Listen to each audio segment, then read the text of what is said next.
6 మంత్స్‌లో mutual consent తోటి divorce తీసుకోవాలంటే ప్రాసెస్ ఏంటి? మీరు ఒక మాట చాలా కరెక్ట్గా అన్నారు. చంపుకునేదాకా వెళ్ళే బదులు, ఎందుకంటే యాజ్ ఎ అడ్వకేట్ మేము కూడా ఎవరైనా డైవర్స్కి వస్తే టకామని ఓకే అని అనము.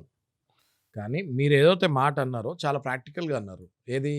చంపుకునేదాకా వెళ్ళే బదులు ఇంకా ఒకరితో ఒకళ్ళం కాపురం చేసుకోలేము అనుకున్నప్పుడు ఎలా మ్యూచువల్గా విడిపోవాలి అన్నది మనం మాట్లాడుకుందాం ఇవాళ. జనరల్గా డివోర్స్ అన్నది 2 ఉంటాయండి. 2 టైప్స్ ఉంటాయి. ఒకటి కంటెస్టెడ్ డివోర్స్, ఒకటి mutual divorce. Okay. Contested divorce అంటే భార్య భర్త ఇద్దరిలో ఏ ఒక్కళ్ళో డైవర్స్కి ఒప్పుకొని పిటిషన్ వేస్తారు కోర్టులో, ఓకే. హిందూ మ్యారేజ్ యాక్ట్ ప్రకారం. మ్యూచువల్ డైవర్స్ అనేది ఇద్దరు ఒప్పుకొని హిందూ మ్యారేజ్ యాక్ట్ ప్రకారం సెక్షన్ 13B కింద పిటిషన్ వేసుకోవచ్చు.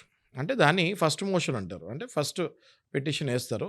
వేసి ఇద్దరికీ అంగీకారమే విడిపోతానికి. ఇప్పుడు మీరు అన్నారా ఇందాక చంపుకునే దాకా వెళ్ళకుండా, అంటే అసలు ఇంకా వీళ్ళిద్దరిని కలపలేము అని డిసైడ్ అయినప్పుడే అడ్వకేట్ కూడా వాళ్ళని ఓకేనండి ఇంకా ఇద్దరు మ్యూచువల్గా వెళ్తానికి ఫస్ట్ అడ్వకేట్ ఒప్పుకోవాలి.